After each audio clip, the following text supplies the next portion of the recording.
life have I ever met that knows more about quarterbacks than Jordan Palmer, founder of QB Summit. He has worked with all of them, the Burrows, the Mahomes, the Josh Allens. He was the first person to tip me off on Josh Allen. We were talking about Darnold, and he said, keep your eye on this Josh Allen kid before anybody else did. And I got so many questions to ask you. I'm going to ask you about the rookie NFL quarterbacks. I'm going to ask you about Riley Leonard, who nobody's paying attention to, and Jalen Milroe, who I think is better than people think. But I want to start with this. You are, right now, I think you're an active quarterback consultant with Darnold. Yeah. So Sam calls you regularly.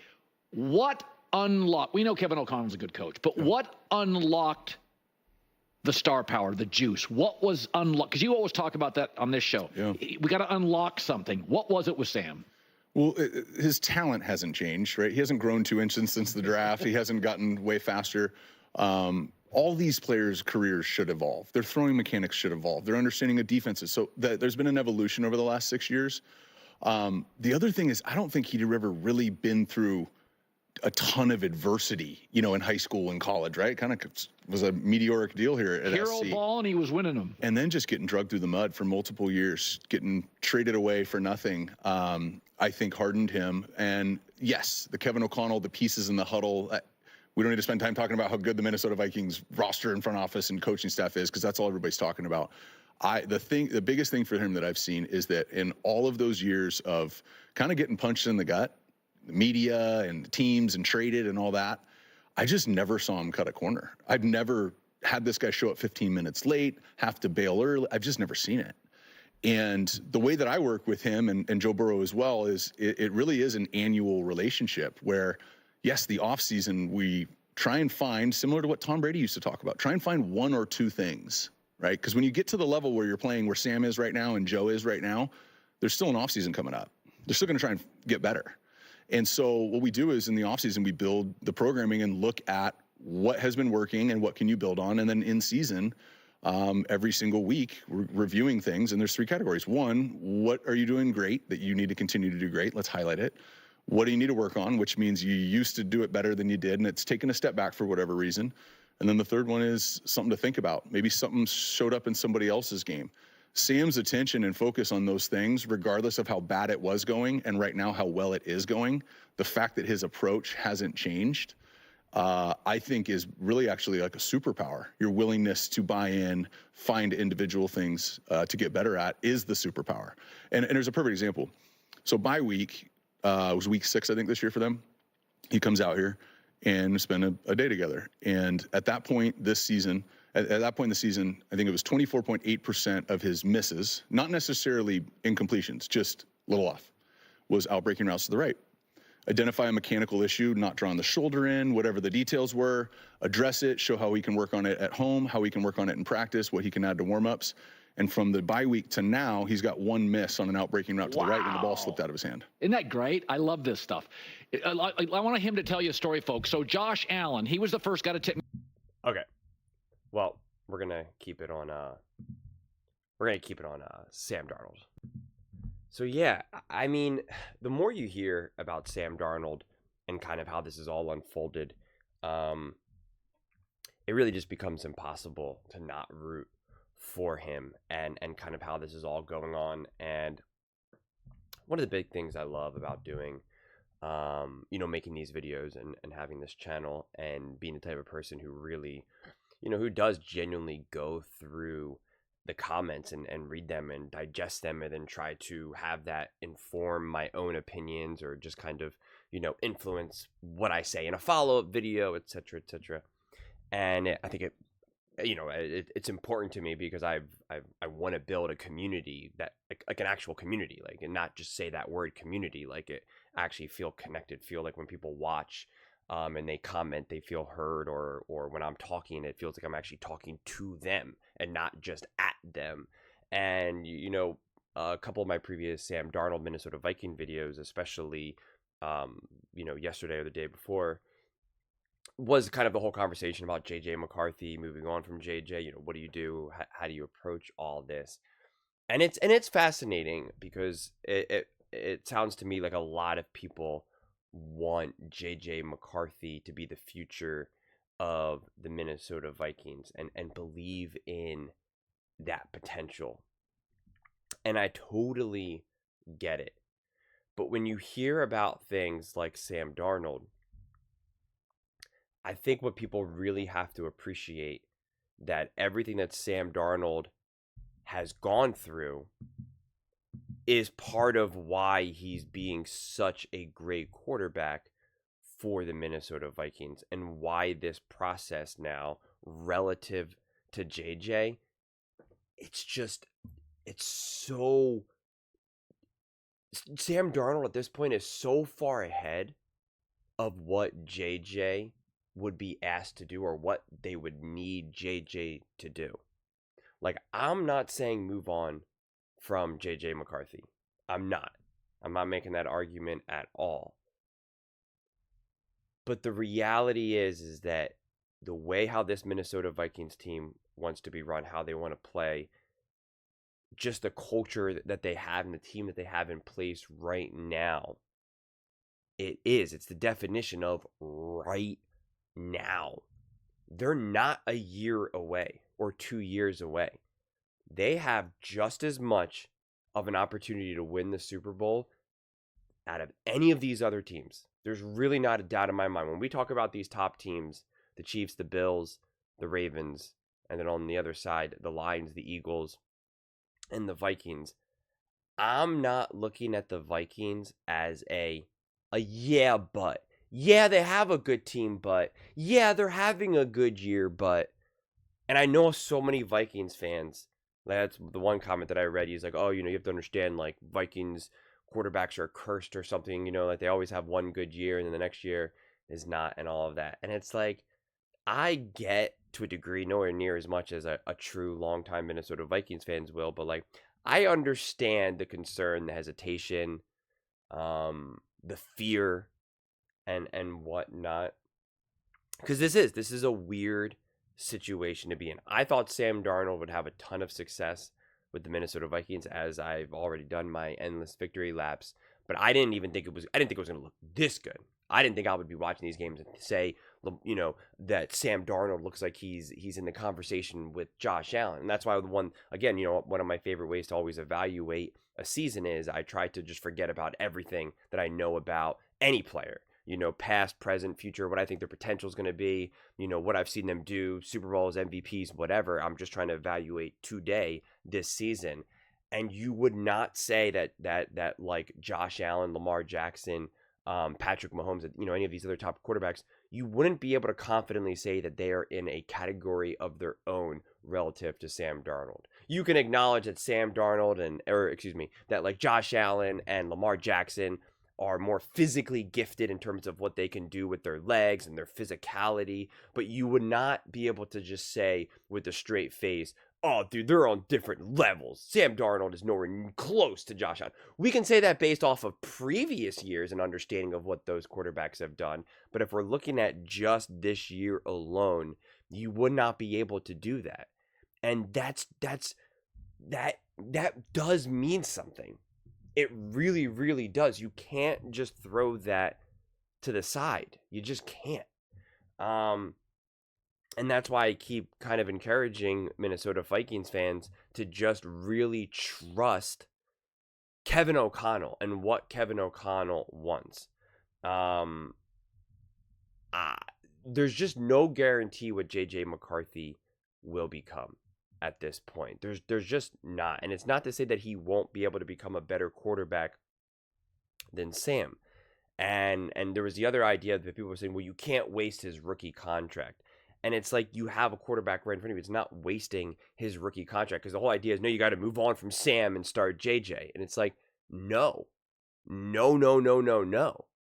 mean, again, you would have JJ starting at this point younger than Caleb, younger than Bo Nix, younger than Jaden Daniels. I mean, like, it's just like JJ McCarthy still has years of development. And the Vikings, considering the season that they had right now, the reality is that any backward step would just be like a virus going through that locker room, through the real people that make up that team that are not going anywhere. The ones like, like Justin Jefferson, et cetera, et cetera. Like, it is going to be so frustrating and so angering to have any type of backward step. And it's not to say that they have to win the same number of wins or that they have to, win the division or whatever it may be. But it's any sense that, like, we're not continuing to get better or that we're not pretty much relatively the same team. And there's a real chance that you do that if you now, like, start JJ next year. Because you are going to have to go through growing pains. No matter how good of a quarterback you are. We saw it with Jaden. We saw it with Caleb. We saw it with Bo Nix. We've seen it with all quarterbacks of the past, quite frankly. There's real growing pains. And again, this whole year was a wash. I had JJ McCarthy's injury multiple times. Not once, not twice, but 3 times. So he's not out there being developed right now. Sure, I'm sure he's working on film study, and at this point, I'm sure he's doing, a decent amount of drills and whatnot, but, like, he's not out there. It's not like he just has this year off, but he's fully healthy, and he's now really getting after it. That's not the case. That's not the case. So this isn't even equivalent to him just sitting a year now. This is him injured for a year. So I'm not going to say that he's a full year behind now. I would say, I don't know, it's hard to really put in words, but, like, if I was just being super conservative, I'd be like, he's a half a year behind, a quarter of a year behind. So there's even more development for him to go. And it's going to take time. It's going to take time. It could be literally a couple years. Sam Darnold has already gone through all that for actual years. He is a legitimate seasoned veteran. Truly. The problem is now with Sam is because of his past, it's any mistake he can make is put under an intense microscope. Like we've never seen Patrick Mahomes throw an interception during the playoffs, or we've never seen Lamar Jackson come up short, Jalen Hurts, Dak, Baker. I mean, we can just go through all the quarterbacks out there from the top of the top to the medium to the lower end. And that's my kind of concern with Sam Darnold. And in a way, it's what Colin did against that Rams game. And it's why I'm still holding on to that. I've referenced that Rams game now many times because I was so thrown off by Colin's take because he's been such a supporter of Sam Darnold. And then when they lost that game, he put it on Sam saying that's why you have to move on from Sam because he's not good enough. And in this day and age, you need a superhero. And I was just like, I just wholeheartedly disagreed with his conclusion about that game, why the Rams lost. Or excuse me, why the Rams beat the Vikings. And so, again, I think it's safe to keep JJ for another year. Because, Colin came out and said, hey, you should trade JJ. And it's a tough one because if you do trade him this year, like, you could get a decent amount of picks for him, which then helps you build the team this year, which helps you support Sam Darnold even more, so forth. And in a way, with those extra picks now, yeah, it's not exactly, apples to apples, but you don't get to take advantage of maybe like a rookie deal with Sam. You'll probably still be able to get Sam for a legitimate discount. I doubt Sam is going to say, give me $65 million right now. I would be very, very shocked. So I assume Sam would actually take a pretty conservative deal, 45, 50 million, whatever it may be.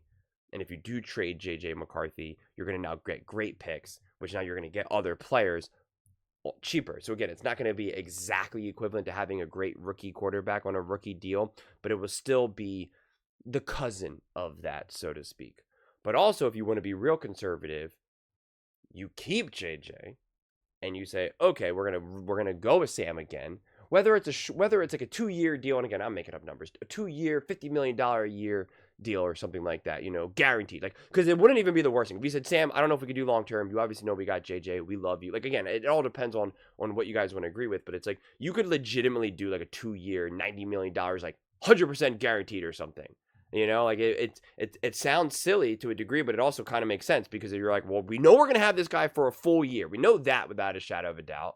Again, if that's what you need to kind of keep him, kind of this more weirdly constructed guaranteed. There's it's not written in the stars anywhere that people have to keep following this trajectory of how we treat quarterbacks. He wasn't always like that. Now it's like everyone just gets this same style contract with a set guarantee, and it's like a 4-year, whatever, no trade calls. Like, it's not written in the stars that how it has to be, or the next quarterback up has to make more money than the last quarterback. Like, that's what it's been like for the last couple of years, but it's nowhere written that it has to be that. So I am fascinated to see what they kind of maybe construct, because I don't know if they're just going to franchise tag him. I think if Sam Darnold plays absolutely awful in the first round of the playoffs and they get rolled in the first game, or they just lose in the first playoffs, he might lose some footing. But if he takes this team to the NFC Championship game and they lose, or again, they make it to the Super Bowl and lose, pretty much anything short of obviously winning a Super Bowl, because obviously you win a Super Bowl, it's all hands on deck. But if they don't win a Super Bowl, it's depending on outside of you just losing that first game and it just being wow, you were outmatched, outclassed, outplayed, I just can't see how the Vikings are just going to be, we're going to franchise tag you. Because the truth is I don't know if Sam would like that, number one. And number two, the way how this team treats Sam, I don't think the team wants that for Sam Darnold. You saw them celebrating him. You saw them raising him up.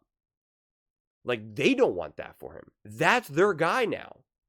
That's their leader. And they feed off it. And it means something. So that's why I'm so interested to see kind of how this all unfolds, because it can go in many different directions. And I do think how things unfold in the playoffs will play a prominent role. But, there's definitely a few different directions that this can go in, and it all depends on how aggressive you want to be, how conservative you want to be, and how confident you are in the decisions. If they keep JJ, then you know that they're not super confident in Sam Darnold moving forward, or they just feel like they can't move on from JJ because the potential for him is higher than Sam. So that's what we'll actually kind of be telling, because there would be no real benefit to holding on to JJ if teams are going to give legit draft capital to him.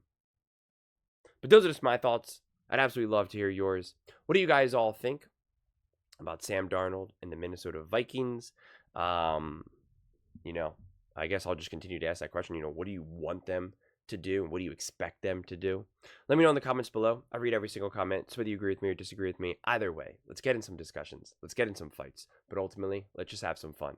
And please do consider subscribing. We're building an amazing community here, and I absolutely love to see you part of it. I want to build something that we all genuinely feel connected to. Something that we're really excited to be part of. I think we're well on our way to doing it. Please don't forget to give this video a thumbs up, as it really does help with the visibility and the algorithm. Thank you so much. See you next time.